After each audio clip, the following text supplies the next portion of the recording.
इसमें जानकारी भी है, ज्ञान है। मनुष्य 10 बंधनों में बंधा हुआ। पहला बंधन है जननी मां।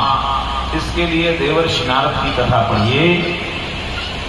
श्रीमद् भागवत के प्रथम स्कंद में 6ठे अध्याय में देवर्षि नारद कहते हैं, मेरा जन्म एक गोप के घर में हुआ था और बहुत कुलीन परिवार में नहीं हुआ था कि बहुत अच्छी माता जी हूं। माता जी भी किसी के यहाँ अपना सेवा करती थी। गोप के यहाँ सेवा करने के लिए तो मेरा जन्म माता को दिया गया, मेरे माँ को दे दिया गया। माँ जी सेवा कर रही थी, मैं भी छोटा सा बच्चा था, मैं गया सेवा करने को। ठीक से सुनेंगे, देवर्षि नारद की कथा है। मैं भी सेवा करने गया संतों की, तो पहले मैं समझता था ऐसे संत होते होंगे, कोई जरूरत नहीं। मैं तो अपने ध्यान में था कि माता सेवा कर रही, कुछ मिले तो खाया जाए। तो वहां खाने गए थे। देवर्षि नारद अपने को बगुला कहते हैं। बगुला तो देखे हैं, किष्किंधा-कांड में भगवान कहते हैं, लक्ष्मण देखो बगुला कितना सुंदर बैठा है। लक्ष्मण ने कहा ऐसे बैठा भजन कर रहा बगुला, बेचारा चुपचाप बैठा बगुला नदी भजन कर रहा है। लखन भैया ने कहा भैया अभी थोड़ी देर देखना है क्या करता है। बैठा रहता है, लगता है भजन कर रहा है, बिल्कुल एक निष्ठ, और जैसे मछली आती है वैसे टप से पकड़ लेता है। ऐसे बगुले बैठे हैं तमाम। तो देवर्षि नारद ने कहा मैं तो वहां गया था कि मैं संत सेवा थोड़ी करने गया था, माँ के साथ गया था, माँ के साथ रहूंगा, खूब खाने को मिलेगा, तो अपने गांव में गया था। वो थोड़ा बेटा ज्यादा है, हल्का कम करना।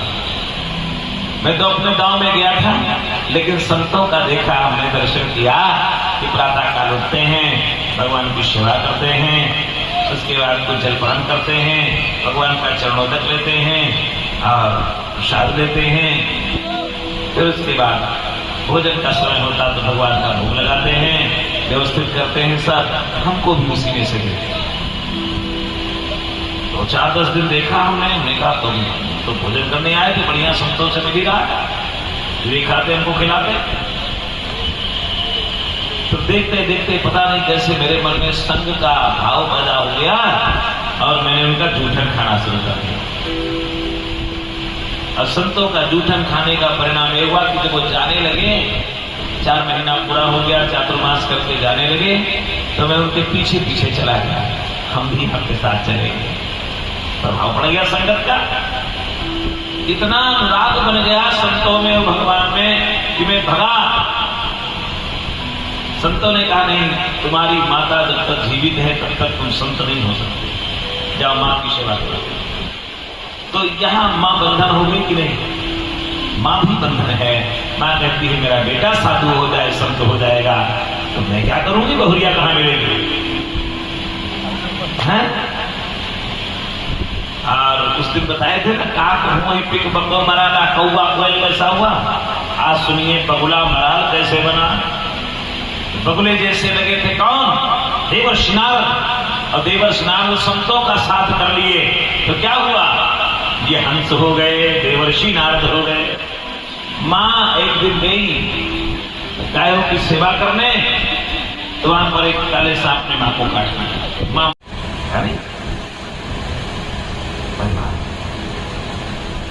ये पूरा परिवार 10 जगह है। इसीलिए हमारे सनातन में जब व्यक्ति की मृत्यु होती है तब 10वें दिन 10 गात्र होता है। यही 10 से मुक्त करने के लिए, क्योंकि शरीर में 2 चीजें मरी हुई हम लोग लाते घूम रहे हैं। 2 चीजें शरीर में मरी हुई है, जीवित भी है, मरी भी है। एक बाल, एक नाखून। ये चमड़े कि जब तक पकड़े हैं नीचे तब तो ये जीवित है, और ऊपर से काट दो तो पीड़ा होती है, मरा हुआ है। नाखून चमड़े को छोड़ देता है तो मर जाता है, चमड़े में लगा रहता है तो जीवित रहता है। इसीलिए उस मरे हुए व्यक्ति के लिए अपने दोनों मरे हुए शरीर के अंग को काट कर फेंका जाता है, बाल छिला दिया जाता है, नाखून काट दिया जाता है ना। ये परंपरा हमारे यहाँ इसीलिए उस आत्मा को मुक्त करने के लिए कि मरे हुए को आज से मुक्त कर रहे हैं। मैं अपने शरीर से भी मरे हुए को छुड़ा रहा हूं, आपका शरीर समाप्त हो गया, आप जाइए, मुक्त हो जाओ, ये परंपरा। अब तो समझ गए क्यों दशगात्र किया जाता है। भगवान राघवेंद्र कहते हैं अभी तक ज्ञान नहीं बताया, अभी तक के संसार की जानकारी बताई, अब ज्ञान बता रहे हैं। विद्या क्या है, ज्ञान क्या है, तब कहते हैं सब कर ममता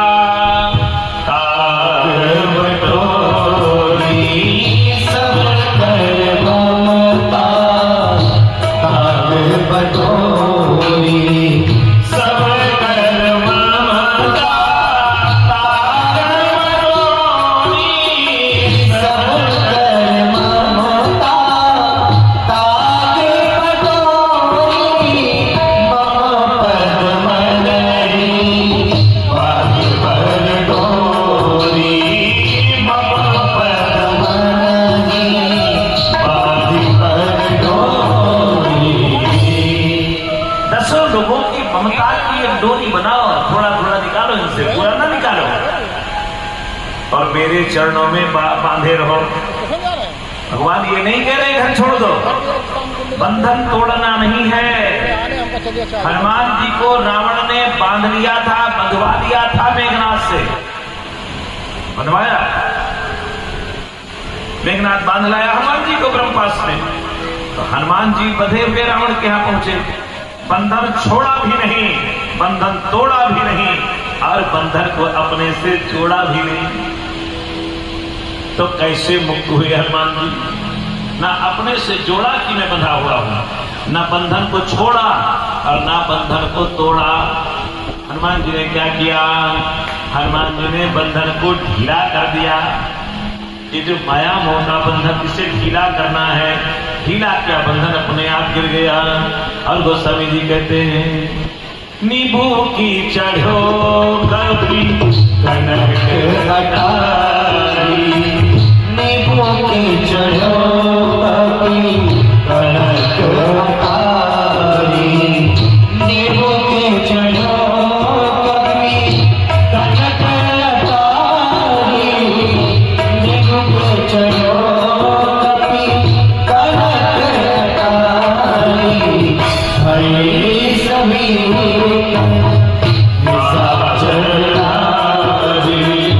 हरि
तो व्यक्ति झुक जाता है, विनम्र हो जाता है।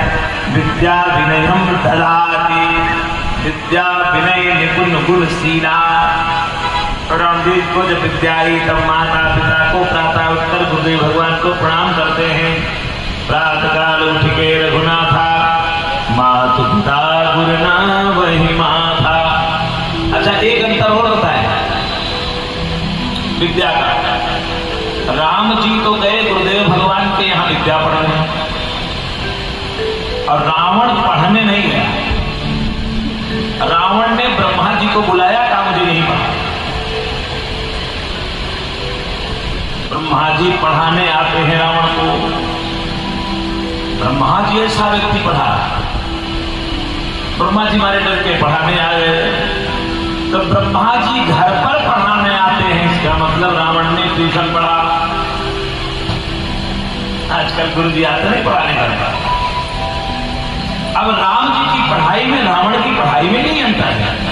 गुरु आश्रम में जाकर बहुत कुछ सीखा रावण ने। रावण को गुरु आश्रम तो मिला नहीं।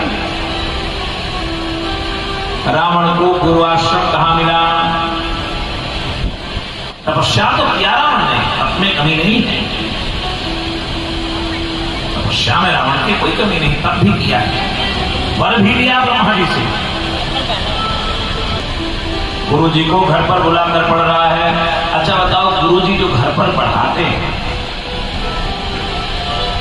1 घंटे के लिए आए हैं, 20 मिनट चाय पिएंगे, सेवा में उनके निकल गया, 40 मिनट किसी तरह से बच्चे को इधर का उधर पढ़ा के अपना गए। जो घर पर आपको करना चाहिए वो गुरुदेव करवा रहे, इसीलिए बच्चा आपको प्रणाम नहीं करता, उत्तर प्राप्त। गुरु जी किसी दिन बताए, बच्चा पिताजी को प्रणाम करना चाहिए, माता जी को प्रणाम करना, उनको इससे नहीं जरूरत भाई। उनको दुनिया की सबसे असिद्ध वस्तु आसे अनार, तो आसे अनार कभी होता है? ये पहली में वही मान लेता बच्चा आसे अनार है।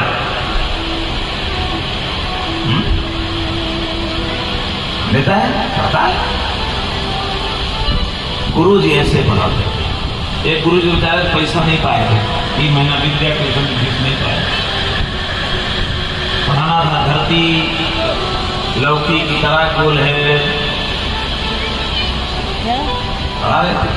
3-4 में था, नदी न संचय नीर, परमार्थ के कार में साधुन धरा शरीर। जो परमार्थ के लिए शरीर को लगा दे उसे साधु कहा गया है। इसीलिए साधु शब्द माता पार्वती ने भगवान भोलेनाथ के लिए कहा है, बूढ़ो तब तो न साधु रावण, आप तो परमार्थ करने के लिए। इसीलिए साधु शब्द भरत भैया के लिए आया है। और भरत भैया के लिए तो कह दिया, सब वेद साधु राम चरण अनुराग अगाधु। भरत भैया को साधु कहा। साधु माने जो अपने शरीर को परमार्थ में लगाए, अपने शरीर को अपने परिवार में नहीं परमार्थ में लगाए, दुनिया के हित में लगाए, तो साधु। विश्वामित्र जी साधु, विश्वामित्र जी वैदिक ऋषि। कौशिकी बहन ने कहा, भैया आप तो दुनिया का हित करने जा ही रहे हो, मैं क्या करूं? मुझे भी संसार का हित करना चाहिए। इसलिए मैंने संकल्प तो ले लिया संसार के हित करने का, लेकिन करूं कैसे? तो उसने नदी का रूप धारण कर लिया, नदी बन गई। और आज बिहार में कोसी नदी के रूप में विख्यात है। तो विश्वामित्र जी की बहन है। नदी क्या करती है? नदी दूसरे को जल पिलाती, मीठा जल देती है, सिंचित करती है नदी। नदियां ना हो तो कुछ होने वाला नहीं है, नदियों से ही मुझे जल मिलता है। ये जो यहां दोहन चल रहा है, ये भी नदी की कृपा है। लोग जो जल पी रहे हैं, कहीं ना कहीं आसपास नदियों की कृपा होगी। जहां नदी नहीं वहां जल बहुत नीचे है। जल मिलना दिया, नदियां जल पिलाती हैं। कौशिकी ने नदी रूप धारण किया है, वाल्मीकि रामायण की कथा है। और विश्वामित्र जी आए हैं बक्सर में, बिहार में। अब सुनो, रावण ने लंका में रावण ने जिस समाज का निर्माण किया था उस समाज में पीड़ा ही पीड़ा है। हमारा भारत इतना छोटा नहीं था जितना छोटा आज हो गया। भारत हरदम छोड़ता रहा, छोड़ने की आदत पड़ी थी तो छोटा होता था। 14वीं शताब्दी में मेसोपोटामिया की सभ्यता का विकास जहां हुआ था, जहां ज्योतिष विज्ञान का विकास हुआ था, सामाजिक विज्ञान पढ़िए, जहां से तारे नक्षत्रों की चर्चा हुई थी,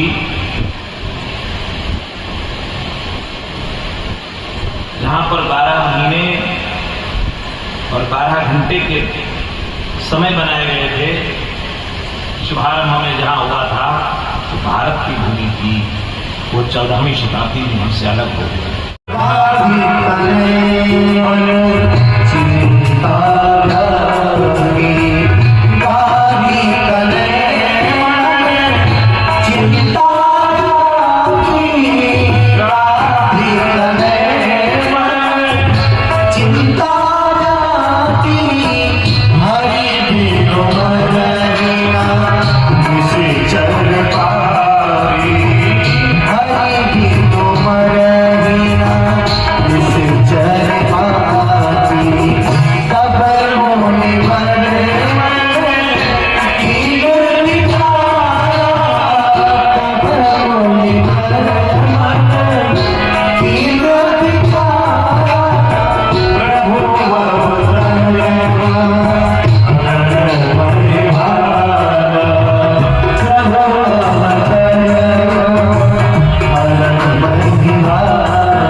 व्याप्त हो गई कि बिना भगवान के निशाचर पापी नहीं मरते हैं,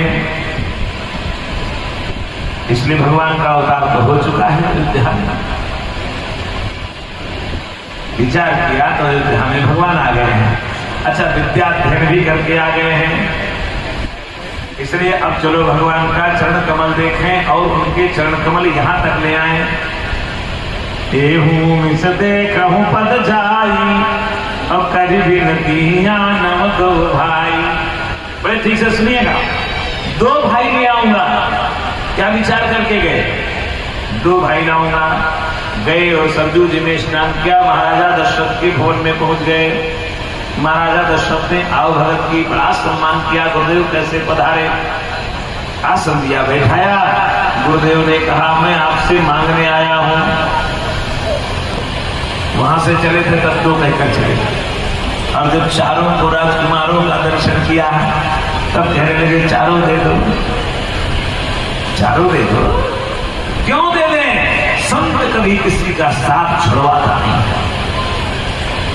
चारों अच्छे हैं, चारों चले, इन बेचारों का क्या दोष है? इनका संग में क्यों छुड़ा दूं?